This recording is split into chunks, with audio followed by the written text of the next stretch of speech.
안녕하세요, 묘한의사입니다. 아토피 피부염의 2차 감염에 대한 이야기를 다루고 있어요. 첫 번째 시간에는 아토피 피부염 2차 감염에 대해서 전반적인 이야기를 다뤘어요. 아토피 피부염 2차 감염이 잘 생기는 이유는 면역력이 취약하기 때문에 그렇다고 했고, 그리고 스테로이드를 과용 사용하기 때문에 2차 감염이 빈발하다고 했죠. 그리고 두 번째 시간에는 아토피 피부염에서 2차 감염에서 가장 중요한 건 세균 감염이라고 했죠. 그래서 황색 포도상 구균과 연세상 구균만 알면 된다고 했죠. 이게 바로 표피박리 독소에 의해서 피부가 훌러덩 벗겨지는 그런 열상 증후군을 유발하기도 하고, 그리고 가장 흔한 2차 감염인 농가진을 만든다라고 보시면 돼요. 그래서 세균 감염에 대한 특징적인 형태들만 알게 되면 적절하게 처치를 할 수 있겠죠. 그래서 이번 시간에는 세균 감염의 구체적인 처치 방법에 대해서 한번 다뤄보겠습니다.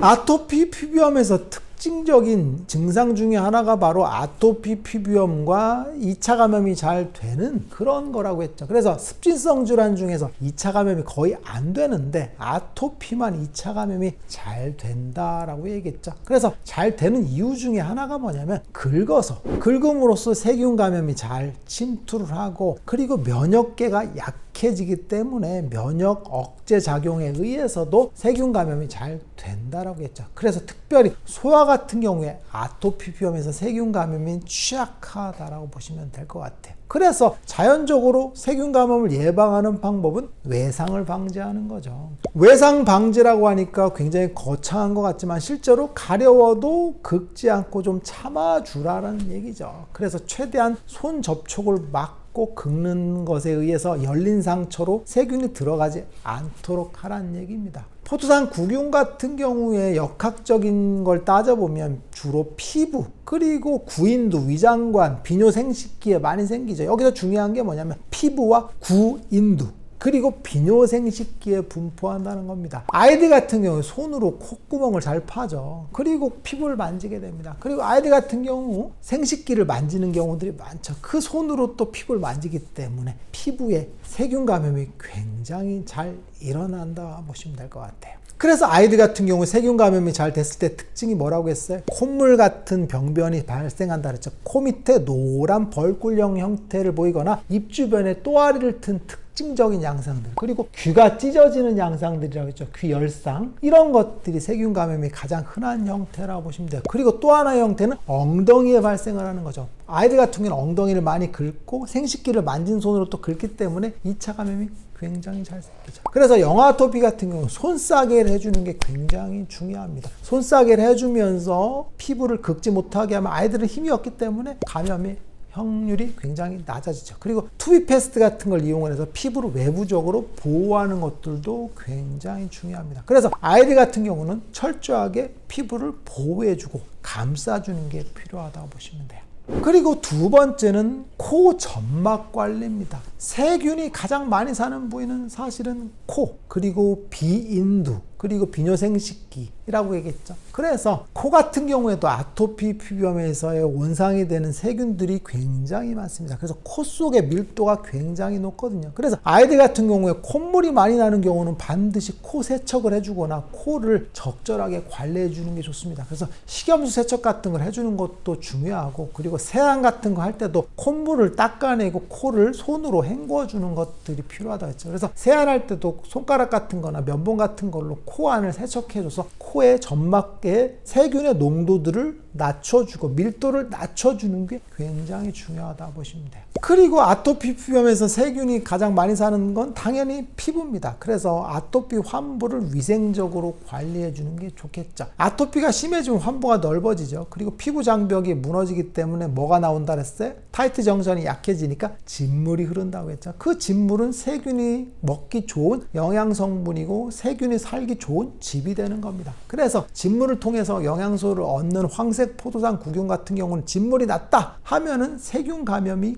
정말 잘 이루어집니다. 그래서 진물이 났을 경우에 적절한 처치가 굉장히 중요합니다. 그래서 진물이 났을 때 가장 적절한 처치는 식염수 소독이라고 했죠. 웻 드레싱이라고 했죠. 구체적인 방법을 알려드리면 우선 환부를 식염수로 한번 씻어줍니다. 아니면 분무기 같은 거에 담아서 환부를 소독을 쭉쭉쭉 식염수로 해주게 됩니다. 그래서 세균의 먹잇감이 되는 진물의 농도를 좀 줄여주고 진물의 양도 줄여주고 동시에 세균의 밀도도 낮춰주는 일석이조의 효과를 보인다라고 보시면 돼요. 그리고 그 위에 식염수를 충분히 적신 거즈를 덮어주는 겁니다. 그러면 어떻게 돼 있어요? 삼투압에 의해서 진물이 멈춘다고 했죠. 대략 10분에서 20분 정도 사이를 덮어놓고 가만히 있습니다. 그러면 진물이 멈추는데 진물이 안 멈추면 한 번 더 해주는 게 바로 식염수 웻 드레싱이라고 했죠. 그래서 진물이 났을 때 굉장히 중요한 조치다라고 보시면 되는데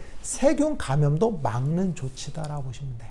그리고 네 번째는 적절한 항생제를 복용하거나 항생연고 그리고 포비돈 요오드 같은 것들을 사용한다라고 보시면 돼요. 아토피병이 세균 감염이 되면 항생제를 먹어야 될 필요가 있는 경우들이 존재합니다. 아이들 같은 경우에는 적절한 항생제를 먹는 게 치료 기간을 줄이고 증상이 급속하게 악화되는 걸 막을 수 있는 방법 중에 하나다라고 보시면 돼요. 어른들 같은 경우는 항생제를 복용할 필요가 없는 경우들이 대부분이긴 하거든요. 그래서 적절한 치료를 해주는 게 꼭 필요합니다. 그러면 이제 본격적으로 한번 다뤄볼게요. 그러면 세균 감염이 됐어요. 그럼 어떻게 할 거냐라는 거죠. 세균 감염이 되면 피부 열상증후군 SSS 때문에 피부가 벗겨지고 그리고 농가진이 생기면서 피부로 전체적으로 확산된다고 했죠. 그리고 봉화직염 같은 거나 연조직염들이 생기게 된다라고 얘기했죠. 그럴 때 첫 번째 조치는 가장 확실한 조치이면서 가장 강력한 조치인 항생제 복용입니다. 농가진 같은 경우에 세균이 군락을 형성하게 되는데 외용 조치, 바른 연고 같은 걸로 세균 깊숙이 침투하지 못하는 경우들이 많죠. 아까 얘기했던 것처럼 알균이면서 그람 양성균은 황색 포도상구균은 딱딱한 껍질을 형성하기 때문에 연고를 발라서 침투를 하지 못해요. 그럼 어디로 침투를 할까요? 밑으로 침투해야 되겠죠. 그래서 혈관 조직을 통해서 세균에 접근해야 되거든요. 그래서 항생제를 복용해야 될 필요가 있는 경우들이 종종 있습니다. 그런데 언제 가장 많이 복용하냐면 아이들입니다. 아이들 같은 경우 농가진은 굉장히 빠른 속도로 퍼지기 때문에 항생제를 복용을 해서 중증 상태, 입원해야 될 상태, 위중한 상태를 번지는 걸 빨리 막는 게 중요하다고 보시면 돼요. 그런데 어머님들이 항생제를 좀 복용해 보십시오 라고 얘기하면 눈을 동그랗게 뜹니다. 항생제는 안 좋은 거 아니에요 라고 하거든요. 그런데 세균 감염에 대한 조치로서 항생제 복용은 좋아서 먹는 게 아닙니다. 아토피가 퍼지는 걸 막기 위해서, 입원해야 되는 걸 막기 위해서 복용하는 것이기 때문에 반드시 정해진 기간은 꼭 복용하는 게 좋습니다. 그래야 내성균도 안 생기거든요. 그래서 아토피 비염 같은 경우에 2차 감염이 됐을 때는 페니실린 계열 그리고 세파 계열의 항생제를 적절하게 써줌으로써 강력하게 염증을 단기간에 억제하는 게 중요합니다. 문제는 스테로이드를 사용하지 않고 2차 감염을 억제해야 된다는 건데 보통 스테로이드를 사용하면 세균도 억제가 됩니다. 그래서 스테로이드제와 항생제를 같이 처방하는 경우가 많습니다. 그래서 강력한 항생제를 쓰는 것보다는 강력한 스테로이드를 쓰고 약한 항생제를 쓰는 게 피부과적인 일반적인 처방이거든요. 그런데 우리는 스테로이드 안 쓰고서 아토피를 치료할 목적이죠. 그럴 때는 반대로 돼야 됩니다. 스테로이드 안 쓰니까 항생제를 조금 더 강력한 걸 쓰는 게 좋습니다. 그래서 페니실린 계열 중에서 아목시실린 계열 같은 거나 세파 계열의 항생제를 적절하게 써주는 게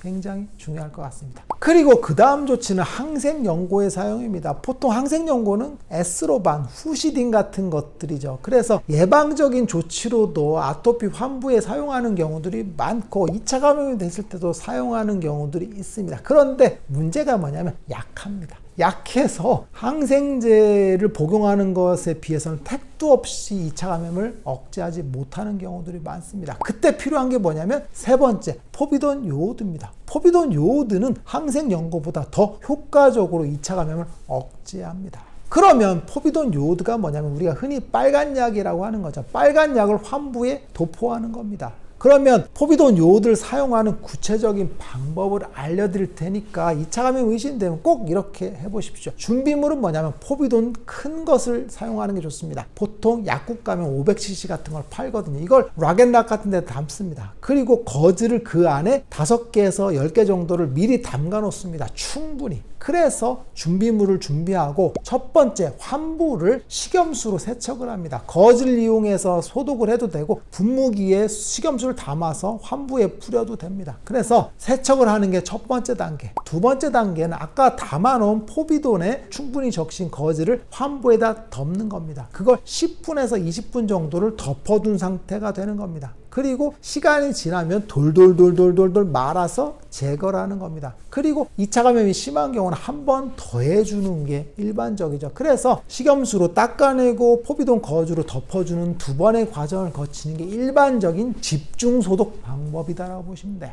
그런데 아토피비염에서 2차 감염이 심하지 않아. 그리고 일상적으로 조금밖에 없어. 그런 경우는 포비돈을 집중 소독하는 게 아니라 점적하는 겁니다. 어떻게 하는 거냐면 포비돈 요오드에 솜이라든지 거즈를 듬뿍 적십니다. 그리고 환부를 톡톡톡톡톡 때려서 소독해 주는 것만으로도 충분합니다. 그런데 포비돈이 흘러내릴 정도로 충분하게 도포해 주는 게 포인트다라고 보시면 돼요. 아까 얘기했던 것처럼 거즈를 덮어주는 것보다는 양은 적지만 톡톡톡톡 환부가 넓은 경우에 쓸 수 있습니다. 그래서 성인 아토피 같은 경우에 목 같은 거나 손목 같은 거, 팔 내측 같은 경우에 포비돈 소독을 쉽게 할 수 있다라고 보시면 될 것 같아요. 오늘 이 시간에는 아토피비염의 세균 감염의 처치에 대해서 한번 알아봤어요. 적절한 항생제 사용, 항생 연고의 사용, 그리고 포비돈 요오드의 사용을 통해서 아토피비염의 세균 감염을 빠르게 억제하면 아토피는 쉽게 정복된다고 보시면 될 것 같습니다. 묘한의사에게 궁금한 거 있으면 댓글 남겨주세요. 영상을 통해서 답변하겠습니다. 빠잉!